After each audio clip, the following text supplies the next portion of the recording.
And here we are with Zach Laing. Zach, how you doing? Doing good, boys. How you guys doing today? I'm doing pretty good over here so far. We had Sean on the show, and he made me feel a lot smarter about things. But how are you feeling tonight heading into Game 5, first of all?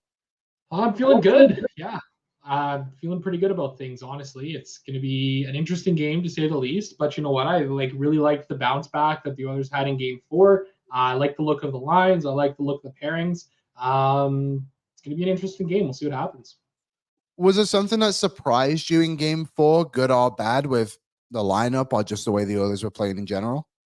The second line, I was really happy with. That was probably my biggest takeaway. I kind of nailed it on pre-gaming with Boardsy when those lines came out. No big deal or anything like that. He absolutely nailed it. I did. I called that one. But I really like the look of that line. I think you got two big bodies in Draisaitl and Perry who are very good down low and very good at cycling the puck and that kind of stuff. And then you've got the burner there in Ryan McLeod, and he's got the speed to be able to play well. Get up and down the ice. Hopefully my audio is a little bit better. I saw somebody in the chat saying that it wasn't, but yeah, they got the speed in McLeod to kind of get up and down the ice. So I think it's a really good trio here. And if Chris Tanev isn't playing tonight for the Stars, I mean, that's going to be huge for the Oilers too. Yeah, and I think that the Tanev thing is obviously, you could probably say, the biggest story going into tonight. Like, he's such an X factor for them. We talk it so much about how deep this Dallas Stars team is, but they're already missing some guys on the blue line. Like, Hawkenpaw hasn't been playing at all. Like, obviously Petrovic is in the lineup now. Ryan Suter would essentially have to be elevated if Tanev wasn't to play, and then they were bringing in a rookie whose name's escaping me right now. But like, even if he does play, like, this is still a big weakness because he's not going to be 100% for the Stars. Oh, yeah, absolutely. And you know what? I thought the Oilers have done a really good job so far this series in exploiting Tanev on the ice. They've really seemed to target him with his speed, and McDavid and those guys have really managed to kind of take advantage of that matchup. So, even if Chris Tanev is in the lineup at 100%, I'm still feeling good about things. And obviously, if he's banged up like he is, I know he was seen with a walking boot in the Edmonton airport and that kind of stuff. So if he is banged up, I mean, that's just only going to play to the Oilers' benefit more. Yeah, Chris Tanev has actually been on the ice for more 5-on-5 goals than anyone on the Dallas Stars so far in this series, with 6. And I think a key to victory, I guess, for the Oilers, like, you don't want to pick on someone who's limping around, I guess, but like, the Oilers should probably go around and pick on Chris Tanev quite a bit heading into this game and just like set him out there and see what you can do. And I wonder if that's why they've brought Sam Carrick back into the lineup too. Add that extra bit of physicality going into the opposing barn against the defenseman who, like we just said, is not going to be 100%. Like, what did you make of that call to go with Sam Carrick over Derek Ryan? Is that good or bad in your eyes? Yeah, I like it. I mean, I like what Sam Carrick's done in these playoffs. His underlying numbers may not be the fanciest. He may not be getting on the score sheet, but he's such a physical presence out there. He's so hard on the puck and so good along the boards, battling for those, that I think it's been a real nice addition to the Oilers' bottom 6 and to that fourth line. Again, we look at the way Carrick, Brown, and Janmark have played together as a trio.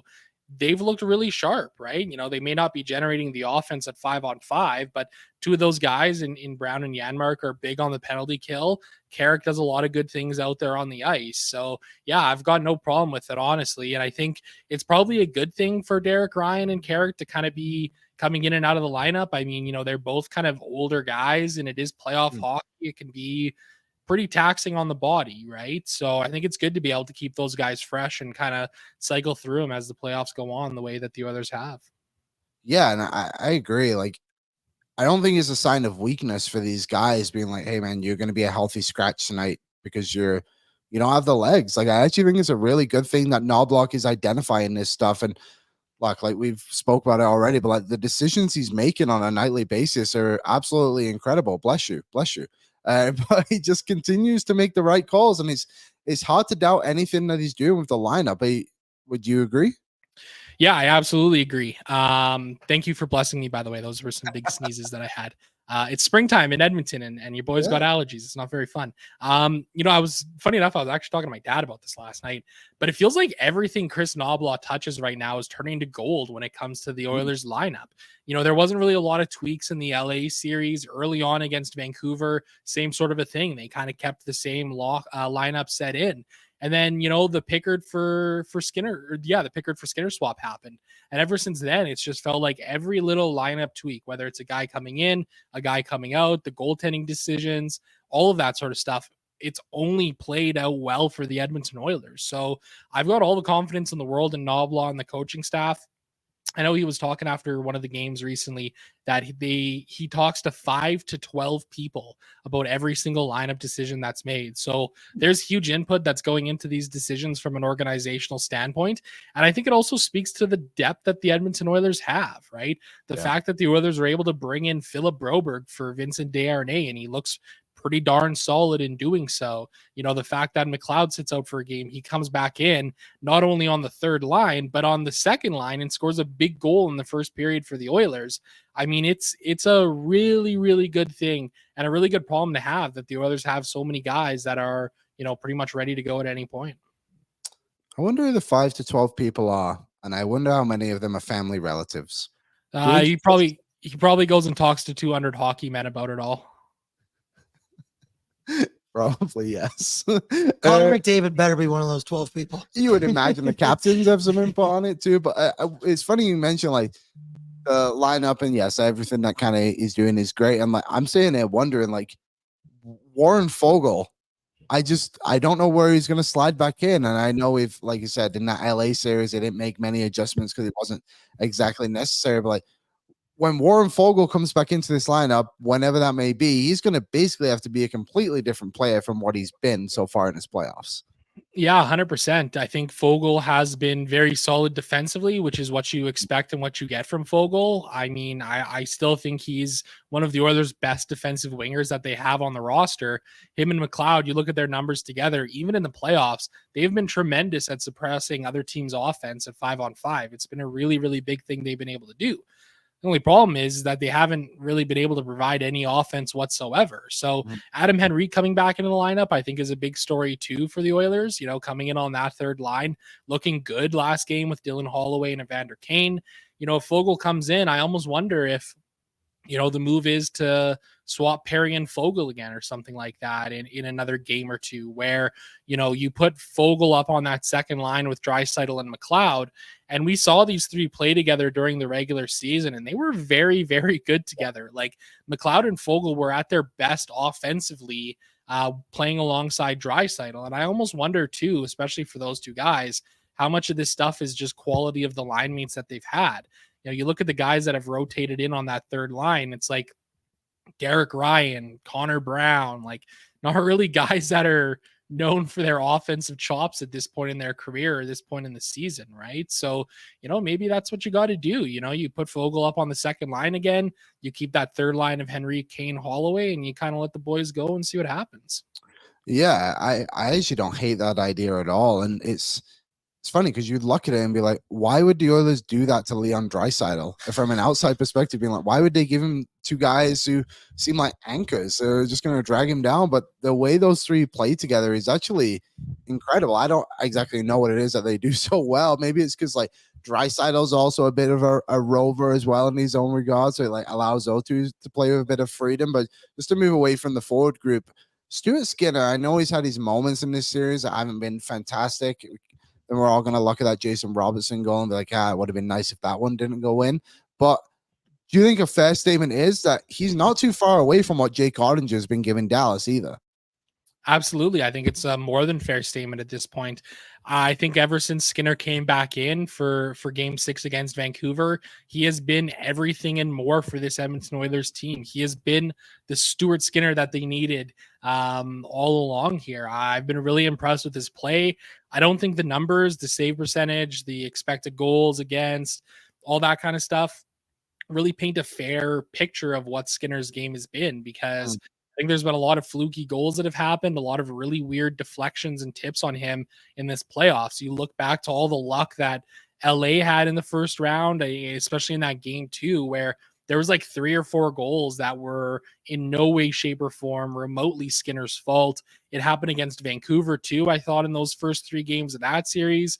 I mean, you take a look what happened in game 4, the first 2 goals against the game, especially the one that bounces off Darnell Nurse's ass and in. I mean, it's like, what are you going to do? Like, there's only so much that a goaltender can do.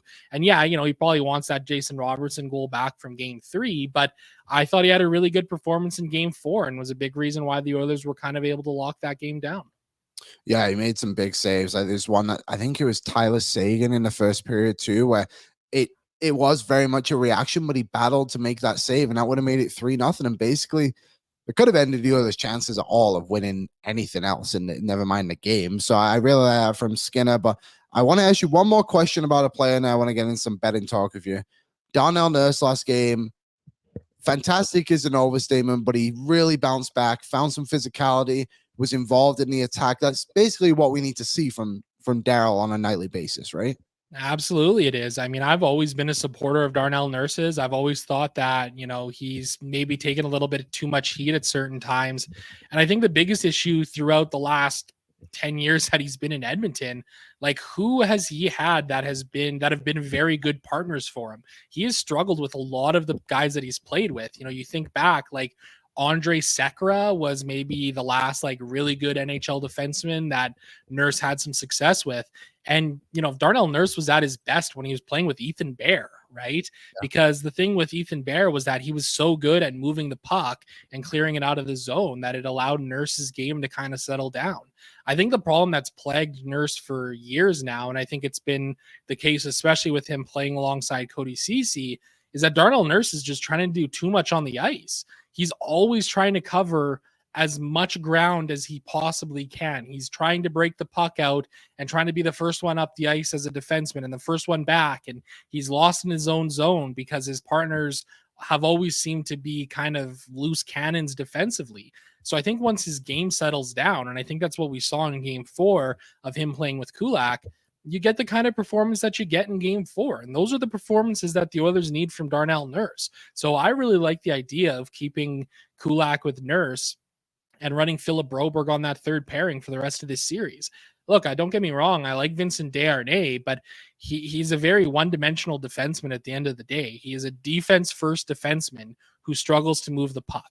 And I think it's something that really limits what he's able to do and what the Oilers are able to do defensively. So, I think if Darnell Nurse can put in another performance tonight like he did in game 4 and continue to do so through the rest of the playoffs, I mean, the Oilers could be in a really good position here. Yeah, they don't, like, everyone clamors for him to be that 9.25 defenseman. I think we just need to be realistic. It's like, that's just not who he is. He is evidently overpaid, but suggesting that he is a bad defenseman is wrong because he is actually pretty good. He's just struggling with confidence right now. But what's up, Nation citizens? If you like that video, then you need to be subscribed to the Oilers Nation YouTube. Podcasts, live shows, exclusive interviews, and analysis. Everything you need from your favorite voices at Oilers Nation. And you don't want to miss any of it, so hammer that subscribe button.